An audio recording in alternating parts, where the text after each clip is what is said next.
শনিবার সন্ধে থেকে রবিবার সন্ধে এই 24 ঘন্টার মধ্যেই একের পর এক ছিনতাইয়ের ঘটনা সল্টলেকে।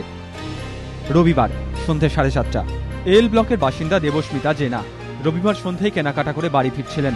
বাড়ির সামনে বাইকে করে দুষ্কৃতীরা গলা থেকে সোনার হার ছিনতাই করে পালায়। পূর্ব বিধাননগর থানায় ছিনতাইয়ের অভিযোগ দায়ের করেছেন দেবস্মিতা।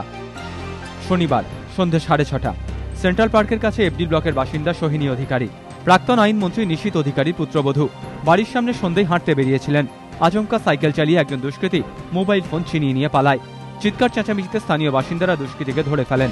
দক্ষিণ বিধাননগর থানার পুলিশের হাতে তুলে দেওয়া হয়। উদ্ধার হয় মোবাইল ফোনটি।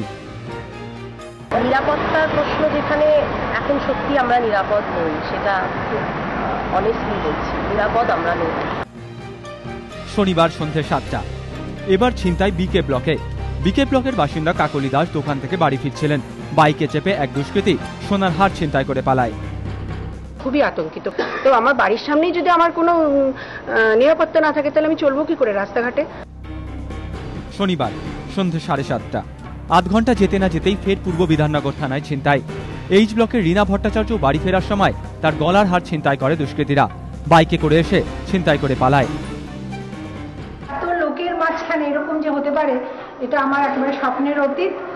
আর কি বলবো, তাহলে মনে হয় যেন আমরা তাহলে জঙ্গলের রাজত্বই বাস করছি।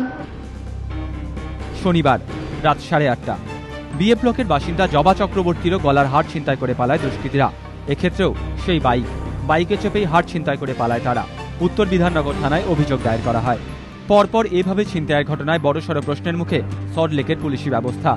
প্রশ্ন উঠছে বিধাননগর পুলিশ কমিশনারেটের ভূমিকা নিয়েও। আতঙ্কিত স্থানীয় বাসিন্দারা।